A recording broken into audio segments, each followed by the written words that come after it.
আরজি করে নির্যাতিতার বাবাকে ফোন করলেন রাজ্যপাল সিভি আনন্দ বোস। মঙ্গলবার 20 আগস্ট ফোন করেন রাজ্যপাল। তিনি বলেন, মনোবল হারাবেন না, আমি আপনাদের পাশে আছি, সুবিচার পেতে যত দূর যেতে হয় যাব। একই সঙ্গে নির্যাতিতার বাড়িতে যাবেন বলেও জানান তিনি। এদিন নির্যাতিতার বাবা জানান, প্রমাণ লোপাটের চেষ্টা হয়েছে, এ ব্যাপারে কোনো সন্দেহ নেই। প্রমাণ লোপাট করে থাকলে প্রিন্সিপাল শাস্তি পাবে বলেই জানিয়েছেন রাজ্যপাল। এই বিষয়ে নির্যাতিতার বাবা কি বললেন শোনাবো আপনাদের। প্রমাণ কি লোপাট হয়েছে আমরা কি করে জানবো এটা? তবে প্রমাণ লোপাটের চেষ্টা হয়েছে, সে ব্যাপারে কোনো সন্দেহ নেই। সবার সারা দেশ জুড়ে সবাই এটা বলছে, আমরা কেন বলবো?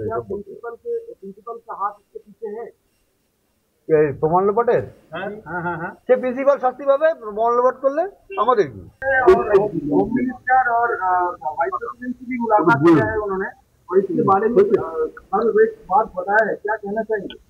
वो तो हमका पास आएंगे और हमको बोलेंगे बस नमस्ते।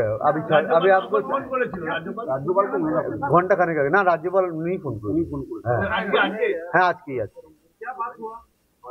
वही तो उन्होंने बोला, हम आपका पास साथ है, आपका आप हिम्मत रखिए, आपका जितना दूर जाना है हम जाएंगे, आपको जस्टिस मिलेगा ना, সেটা বলেনি।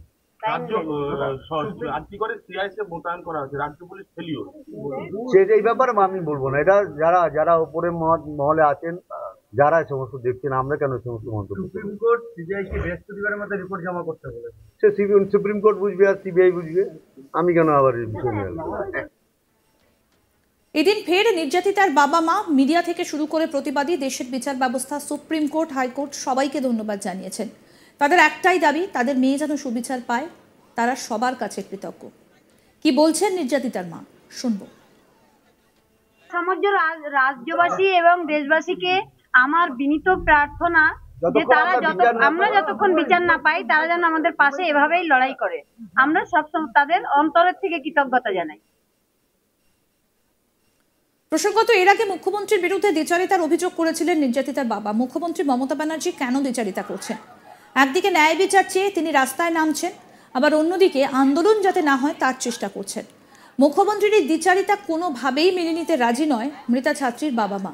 রবিবার 18 আগস্ট আরজি কর ইস্যুতে মৃতার বাবা বলেন, মুখ্যমন্ত্রী এত কথা বলছেন, মৃতার বিচার চাই বলে রাস্তায় নামছেন, আন্দোলন করছেন, আবার অন্যদিকে আন্দোলন যাতে না হয় সেটা বন্ধ করার চেষ্টা করছেন। উনি কেন দ্বিচারিতা করছেন? উনি কি সাধারণ জনগণকে ভয় পাচ্ছেন? এটা নিয়ে আমাদের প্রশ্ন আছে। কি বলেছিলেন সেদিন মৃতার বাবা, আসুন শোনাই। এত কথা বলছেন, উনি নিজে রাস্তায় নামছেন, আন্দোলন করছেন, নির্যাতিতার বিচার চাই, এদিকে উনি আন্দোলন যাতে না হয় সেই বন্ধ করারও চেষ্টা করছেন। এটা কি ধরনের দ্বিচারিতা কেন করছেন উনি? উনি তাহলে কি জনগণকে, সাধারণ জনগণকে ভয় পাচ্ছেন? এটা আমাদের একটা প্রশ্ন আছে। মানে স্বতঃস্ফূর্ত আন্দোলন কোথাও যেন বাধাপ্রাপ্ত হচ্ছে। হ্যাঁ, সেটা 100 বার হচ্ছে। উনি সেটাকে চেষ্টা করছেন সবসময়। কাদের আড়াল করতে চাইছেন সেটা উনি জানেন, সেটা তো আমরা জানি না।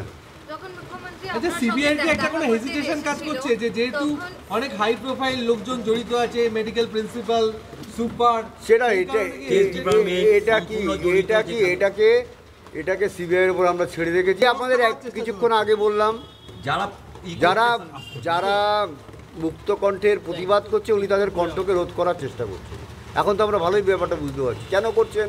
সেটা উনি নিজে প্রতিবাদ করছেন রাস্তায় নেমে, আবার যাতে প্রতিবাদ না হয় তারও ব্যবস্থা করছেন। আর একটা প্রশ্ন হচ্ছে যে আপনারা কালকেও বলছিলেন যে অন্যত্র কোথাও খুন করা হয়ে থাকে, হতেও পারে, সেরকম আমাদের এখন সন্দেহ হচ্ছে।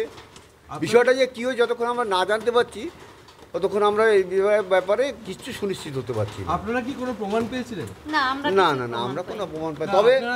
তবে একটা কথা আমরা জানতে পেরেছি যে আমার মেয়ের বডি নাকি যেভাবে আমাদের দেখানো হয়েছে ঠিক ওইভাবে ছিল না, আর বডিতে কোনো জামা কাপড় কিছুই ছিল না। আচ্ছা, এটা আমরা জানতে পেরেছি। না, আমাদের তো দেখতে দেয় না। এটা সিবিআইকেই বলবো আমরা, সম্পূর্ণভাবে আপনাদের এই কথা বলতে পারবো না। সমস্ত মেডিকেল স্টুডেন্ট যারা আছে তাদের এটা ফেস করতে হয়, সেটা নিয়ে অত কিছু ভাবে না। মেয়ের জীবন চলে গেল, মানে জীবনটা যে কেন গেল সেটা তো আমরা বুঝতে পারছি না এখনো। এদিন মৃতার মা বলেন, আমরা রাজ্য তথা দেশবাসীর কাছে বলতে চাই, যারা কন্যাশ্রী, লক্ষ্মীর ভাণ্ডারের টাকা নিচ্ছেন, তাদের বাড়ির লক্ষ্মী সুরক্ষিত তো? একবার ভাববেন। রাজ্যবাসী ও দেশবাসীর কাছে এই আবেদন রইল। কি বলেছিলেন মৃতার মা, শুনবো। আমি আপনাদের মাধ্যমে রাজ্যবাসী এবং দেশবাসীকে একটাই বার্তা দিতে চাই যে যারা আমার মেয়ের মতন মেয়ের পাশে আছে, তাদের আমরা সব সময় সাথে আছি এবং এই যারা কন্যাশ্রী প্রকল্প বা লক্ষ্মীর ভাণ্ডার এগুলো নিচ্ছেন তারা নেওয়ার আগে তাদের লক্ষ্মী সুরক্ষিত কিনা একবার ভাববেন। একদম সে রাজ্যবাসীর কাছে এবং দেশবাসীর কাছেই আমার এই আবেদন রইল। আরজি করে নির্যাতিতার বাবাকে ফোন করেছেন রাজ্যপাল সিভি আনন্দ বোস। গোটা রাজ্য কার্যত উত্তাল এই ঘটনা নিয়ে এবং এরই মধ্যে ফোন করলেন রাজ্যপাল। মঙ্গলবার 20 আগস্ট ফোন করেন রাজ্যপাল। তিনি বলেন, মনোবল হারাবেন না, আমি আপনাদের পাশে আছি, সুবিচার পেতে যত দূর যেতে হয় যাব। একই সঙ্গে নির্যাতিতার বাড়িতে যাবেন বলেও জানান তিনি। এদিন নির্যাতিতার বাবা জানান, প্রমাণ লোপাটের চেষ্টা হয়েছে, এ ব্যাপারে কোনো সন্দেহ নেই। প্রমাণ লোপাট করে থাকলে প্রিন্সিপাল শাস্তি পাবে বলেই জানান তিনি। কি বলছেন নির্যাতিতার বাবা মা, শোনাই আপনাদের আরেকবার। আমরা কি করে জানবো এটা? তবে প্রমাণ লোপাটের চেষ্টা হয়েছে, সে ব্যাপারে কোনো সন্দেহ নেই। সবার সারা দেশ জুড়ে সবাই এটা বলছে, আমরা কেন বলবো? প্রমাণ লোপাটের সে প্রিন্সিপাল শাস্তি পাবে, প্রমাণ লোপাট করলে আমাদের কি?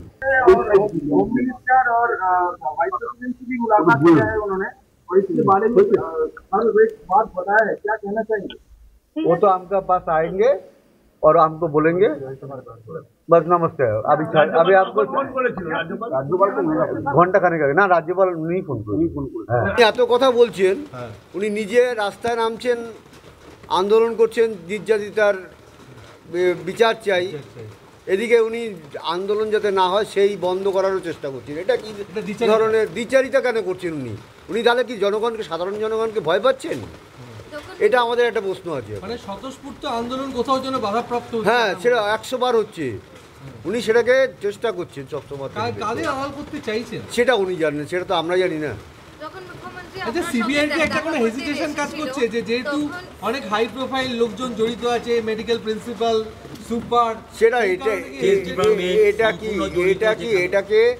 এটাকে সিবিআই এর উপর আমরা ছেড়ে রেখেছি। আপনাদের সমগ্র রাজ্যবাসী এবং দেশবাসীকে আমার বিনীত প্রার্থনা যে তারা আমরা যতক্ষণ বিচার না পাই তারা যেন আমাদের পাশে এভাবেই লড়াই করে। আমি আপনাদের মাধ্যমে রাজ্যের মানে রাজ্যবাসী এবং দেশবাসীকে একটাই বার্তা দিতে চাই যে আমার মেয়ের মতন মেয়ের পাশে আছে, তাদের আমরা সব সময় সাথে আছি এবং এই যারা কন্যাশ্রী প্রকল্প বা লক্ষ্মীর ভাণ্ডার এগুলো নিচ্ছেন তারা নেওয়ার আগে তাদের লক্ষ্মী সুরক্ষিত কিনা একবার ভাববেন। একদম সে রাজ্যবাসীর কাছে এবং দেশবাসীর কাছেই আমার এই আবেদন রইল। দেখতে থাকুন আজ তাক বাংলার ইউটিউব চ্যানেল, সাবস্ক্রাইব করুন।